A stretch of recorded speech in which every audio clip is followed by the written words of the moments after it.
talk to other veterinarians about this, one of the things that comes up is just this idea that, well, you're the doctor, you're the one who's supposed to know this. And so coming out of school and you've got all of this theoretical knowledge that you don't really know how to use in a practical sense yet, and then kind of builds from there.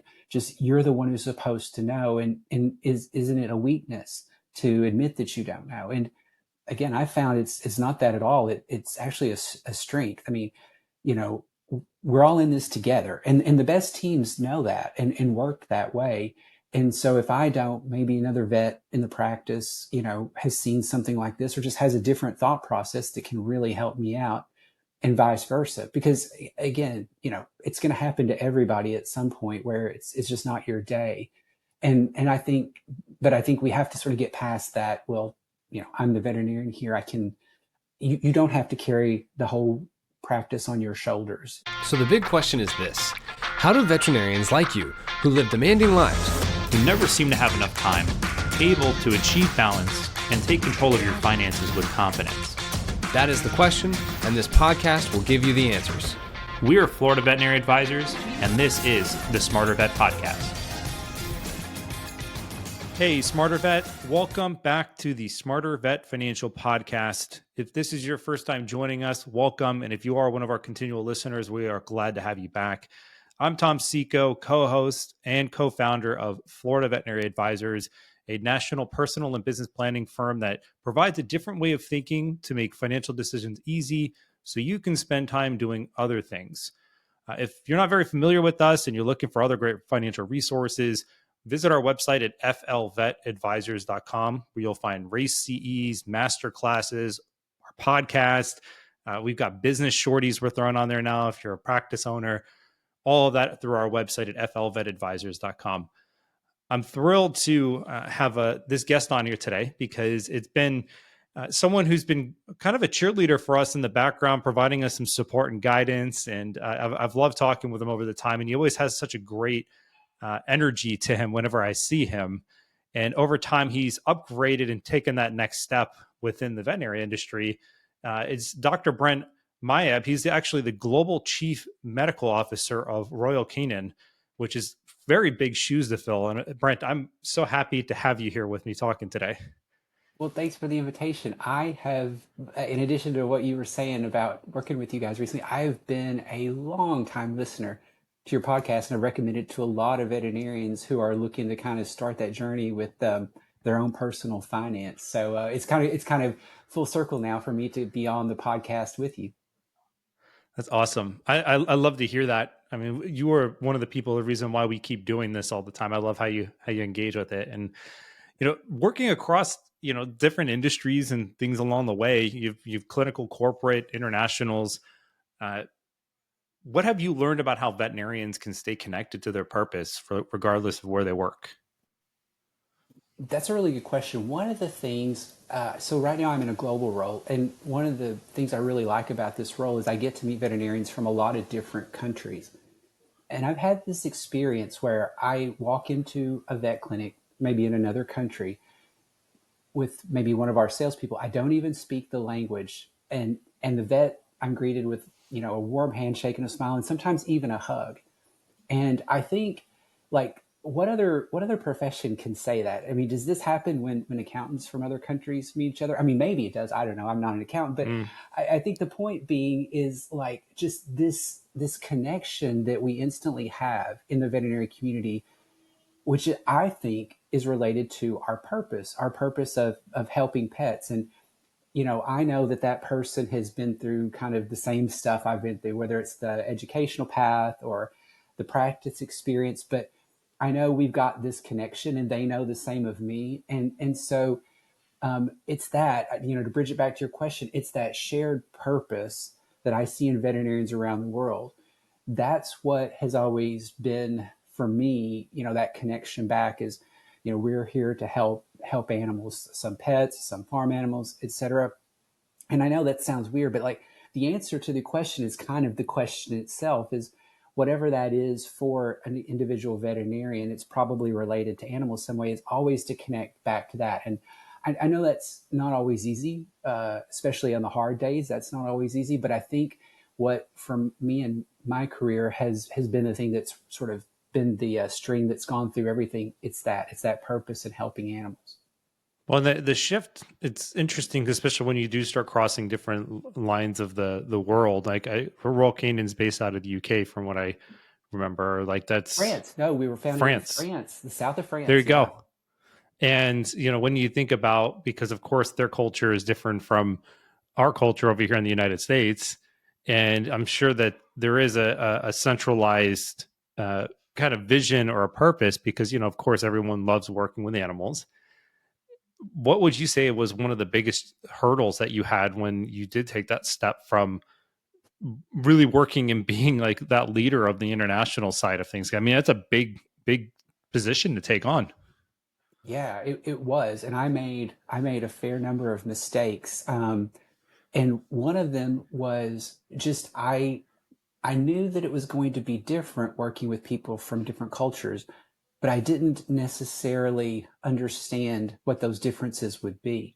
And so now on my team, we span, I think it's 17 time zones. We cross from uh, 17, huh? Central Australia to the west coast of the U.S.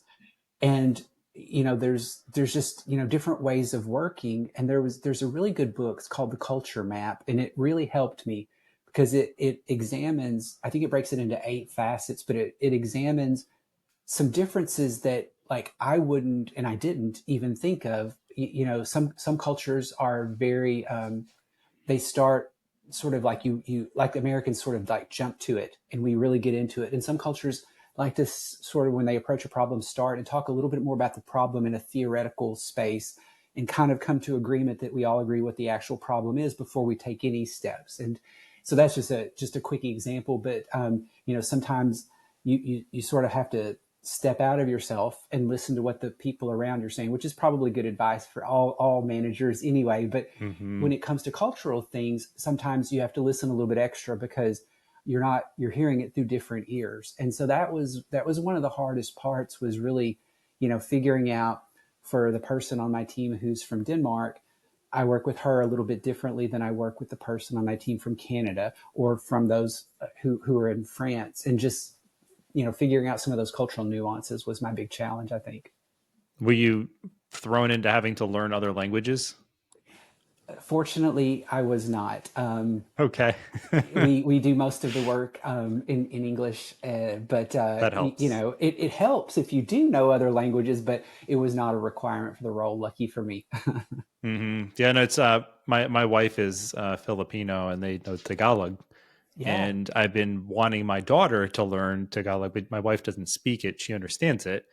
And it's like one of those things. I think having more than one language over the time, it can be incredibly impactful, especially depending, like I know in the United States, because we have a lot of people speak Spanish now, where it's like if you know how to, at least the basic elementary version of Spanish, at least it's helpful to communicate with them. But you got Google Translate and Apple Translate and all these other things that can help too, right? When I am in France for work, I use Google Translate a lot, a lot. I That's mean, funny. you pick up, like you said, some basics, but when you need to do anything more advanced, it's a nice tool to have for sure. Absolutely. Well, as we think about, the world is evolving. I will say technology, online interconnectedness of the world, and it seemed like the expectations that people have around their pets are increasing in different ways. And it does put certain demands and expectations on teams. And when you think about the communication and trust, how do you, from your own opinion and your experience, like how can teams strengthen that without actually burning themselves out? Oh, I mean, that's a really complex question, but I'll share my own experience with this. And one of the things when I was in practice, so I practiced full time right out of vet school for about 5 years before coming to Royal Canin. And then after that, I continued to do relief work all the way up through 2023. And one of the things I really struggled with was not so much communicating with clients, but worrying about not meeting their expectations. And I'll be honest and just say some of that was in my head, just sort of getting in my head about things. But other times it was real. It's like I didn't actually meet this client's expectation today, and I really struggled with that for many years. But one of the things I found that helped me was just being very honest about that with the people around me that I'm working with. Everybody has probably heard of the book Start With Why by Simon Sinek. One of my And it's a really good favorites. book if you haven't read it. But he also wrote a book called Leaders Eat Last. And one of the things that that book looks at is really how when a team gets to a point where anyone feels that they can say, they can sort of voice their opinion, without any sort of concerns about what it's going to mean to their standing in the team, that's when teams are really engaged and they can, as a team, kind of get through a lot of stuff. And that's what I had to learn was, if I say, even now, when I would do relief work, if I say to the technician who's helping me, man, I'm not sure what's going on with this dog. That sounds like, well, aren't you the doctor? Shouldn't you know that? But like when you can sort of have that open conversation, it actually builds a lot of trust, and it gives others on the team permission to also say that, because that's what I didn't know at first is we're all there. Like at some point Mm-hmm. on some days, we're all there saying, I don't know what this is, and just being able to be open about it. So I think for me, what's helped the most is when you're on a team that you guys have that transparency and honesty, and you can say that, and there's no judgment, and you sort of pick each other up when you're each having bad days. Mm. Transparency, open communication. I mean, those are things that a lot of people do struggle with. I mean, from my firsthand, and I'm really curious on your thought around this, is that people usually are afraid of how other people are going to respond. They're afraid of what the outcome might be. They're afraid of a lot of different things can pop up. But like, I mean, there's to its core, there's very specific that causes them to withhold. And I know, even we've did an episode as well about mental defenses, and we had a licensed health professional on here, who's a psychologist, talking a lot about things that our early childhood can actually have a huge impact on our interactions with the world. And I mean, of course, this isn't a therapy session here right now, but when you think about communication and improving that transparency and being more candid and open and honest, what do you see as being like one of the biggest hurdles when it comes to that? Again, for me, and for, I've talked to other veterinarians about this. One of the things that comes up is just this idea that, well, you're the doctor, you're the one who's supposed to know this. And so coming out of school, and you've got all of this theoretical knowledge that you don't really know how to use in a practical sense yet, and then Mm-hmm. kind of builds from there. Just, you're the one who's supposed to know, and isn't it a weakness to admit that you don't know? And again, I found it's not that at all. It's actually a strength. I mean, you know, we're all in this together, and the best teams know that, and work that way. And so if I don't, maybe another vet in the practice, has seen something like this, or just has a different thought process that can really help me out, and vice versa. Because again, it's going to happen to everybody at some point where it's just not your day. And I think we have to sort of get past that. Well, I'm the veterinarian here. You don't have to carry the whole practice on your shoulders. You can say, this one's a tough one for me, or I'm just haven't had the best day, and feel free to sort of say that to your team. I think you'll be better off for it. Mm-hmm. Well, especially it's, a lot of times I've observed even myself with practices, businesses, it doesn't matter whenever there's a leader that's not, it's kind of like an absent leader that's not, whatever they are communicating and pushing out there, as well as like how the team's going to kind of follow in a way, unless the other people are very strong-willed themselves and they're willing to take the lead. However, it's, the person who owns the practice, or let's say it is a veterinarian, that's one of the key people that are there, and they don't communicate well, and they're very candid. And there's actually a good example that I was talking with my wife about this yesterday, and she works as a registered nurse with the human world of things. And it's fascinating, like, especially too, from a leader, where the person who's looking to get an assistant manager job, there's like, the guy's like, well, I'm open, my door's here, I'm transparent, I'm honest, but then his actions do not match the words that he's saying. And a lot of people are like, yeah, you're saying these things, but your behavior and your the way you interact with people in the past is not the same. So like that within itself, I would imagine can cause a lot of issues. You've hit on two really critical things there. I think the first thing that I really emphasize with what you said is, again, sort of by position as the veterinarian, you are default the leader of the team because you are the medical expert. And so what you role model will impact the rest of the team, even if you don't mean it to, or even if you don't think it will. So when you are open and, can admit when you're having challenges, that says to the team, that's okay behavior. That's how we do it here on this team. And the team will be better for it. That's the first thing. I think the second is, you're right, that incongruity, if it happens between what I do and what I say, is really a way to damage your leadership. People just, they want authentic. And again, this bridges back to when I tell you, man, I can't do this today. I'm being very authentic. You trust me. You know that when I'm out, I'll tell you I'm out. But if I just sort of keep the facade up, or like you, in your example, I say, I'm very open, please talk to me about stuff, but I'm not really, like that, Mm-hmm. that kills leadership, I think. Yeah, there's a book I was reading.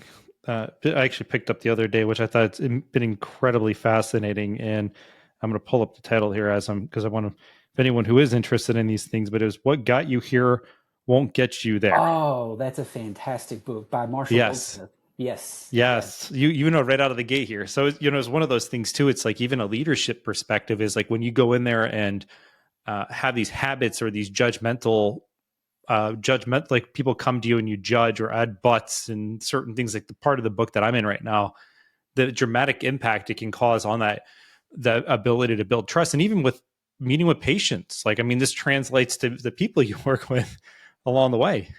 It It's absolutely really cool. does. That is one of my favorite leadership books, and it, it's that whole sort of one of the main themes of that is, when you are the doer, that's kind of your job, is to get stuff done. Right. That is a strength, and when you move to become a leader, if not used wisely, it can actually become a weakness. And then I forget what, I think it's 20 or whatever tips he has around that. That's a really good book. Yeah, that's a good one to Mm. recommend. Yeah, I've been crushing it, so I'm getting through it right now. I love it. Well, so like with your job being across, well, you said it was 17 time zones. Did I get that Hmm. right? Hmm. Yep. 17 time zones, all the responsibilities you have. Like, how do you stay grounded and sharp? Coffee. Actually, co- no, Coffee coffee's only a works. small Yes, it part of it. does. Yeah.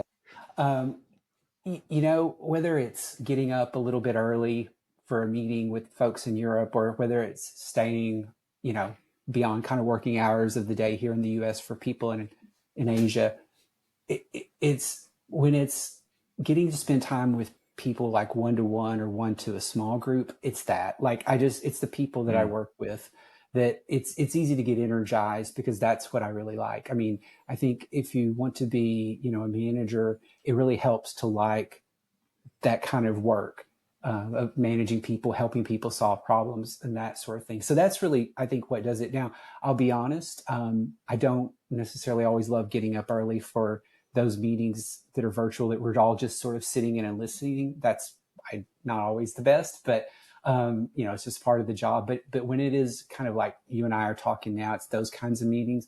That's really what gets me, a lot of energy. I love it. Yeah, it's some days it's interesting how our energy can yo-yo. One day it's like we're feeling like high in the world, and the next day something happens, and Yes. uh, yeah, it's incredible. Like even like things are going so smooth, and then life happens, and how do you keep a good attitude through it? And that's one thing I've really have enjoyed talking with you a lot about, Brent. It's just like you just have like we've talked about before. It's like you just have this energy about you that it's like you just seem always happy and in good spirits, which is I strive to be like that. So it's incredible whatever you're doing. Uh, Well, you embarrassed me. I appreciate you saying that. You really got me thinking about that when you said that previously, and I don't take it for granted. I appreciate the compliment, and I can say, though, I mean, to this audience in particular, this has not always been the case. Practice was not for me, and when I was in practice, this was not me at all. And I've had some really lows, and some of those things that we're having more conversations about now related to practice. I've been through some tough times myself, and probably didn't carry myself quite the same way. But I've changed a lot, grown a lot, and here's where we are today. Absolutely. Well, let's look forward a little bit here. And over the next decade or less, what excites you most, and what also concerns you the most about the direction of veterinary medicine? Let me start with concerns so we can end on a high note with excites. Yeah, So perfect. with concerns, I mean, I think there are a couple of things that we talk a lot about. We talk a lot about finances and economics. I think the economics of becoming a veterinarian are still a big challenge.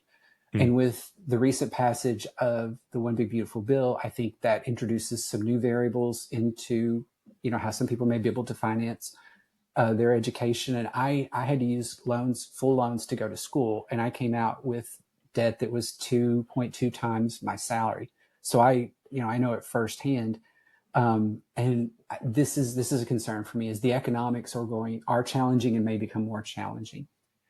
But what excites me is also a little bit around economics for the profession. And I think, Tom, we are on the verge of a renaissance in private practice ownership. Now, I get to go to vet schools and meet vet students, and I get to meet early career vets in practice. And I am pleasantly surprised by how many of them say they are interested in practice ownership right now. And veterinary medicine is a big tent. We've got plenty of room for everybody. I think some of the larger corporate groups are going to do well. I think some of the smaller corporate groups are going to do well. And I think individuals or small ownership groups can also do very well. There's a lot of people with a lot of expectations around what they want from a vet. And I think there's going to be a lot of different, for lack of a better term, flavors to choose from. And so this really, really excites me, because I love that veterinarians are leading the profession. And when veterinarians are practice owners, they are the leaders.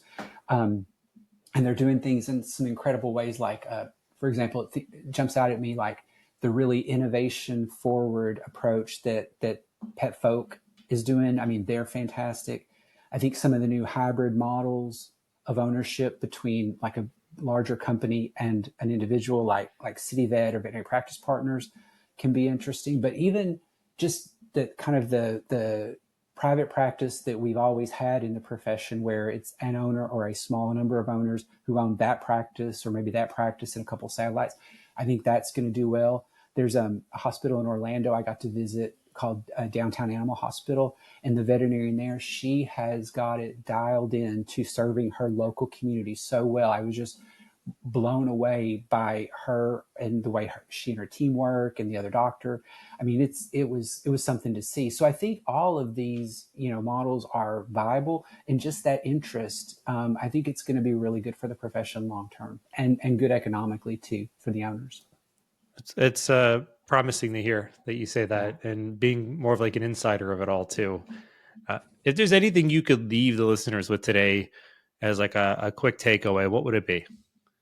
Just again, like, I know sometimes, some days it's very hard. I mean, I had a lot of hard days, as I mentioned earlier, when I was in practice.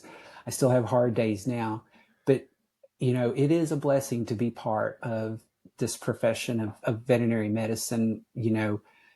A lot of it goes back to what we started off the top with. It's the connection to the purpose of helping animals, and just every day I find something new, or meet someone new, or get connected to something new about this profession that is just really positive. And I know we talk about a lot of the challenging times we're having, and I cannot deny those, but I think the profession will more than rise to meet the challenge of this, and it looks good in the future. I love it. Brent, I really appreciate you taking your valuable time to come talk with me and the listeners here today. Thanks for having me. I enjoyed it as well. Absolutely. Well, Smarter Vet, thanks for tuning in. If you found this episode to be insightful or resonated with you in any way, please take it and share it with someone or a few of your friends so they can get the same great information that you've received today. And if you've not had a chance to rate and review us, go to Apple or Spotify, preferably Apple if you listen on Apple, rate us over there, because the more the ratings we get, the more people know about us, and the more that they're able to tune in and get the same great content you're receiving here today. This is Tom Seeko, wishing you a lifetime of financial success. Don't forget to visit our website and sign up for our newsletter. By subscribing, you'll be the first to know about upcoming race-approved CE webinars, podcast releases, short presentations, and articles that we publish. Make sure to like us on Facebook, follow us on LinkedIn, and subscribe to our YouTube channel.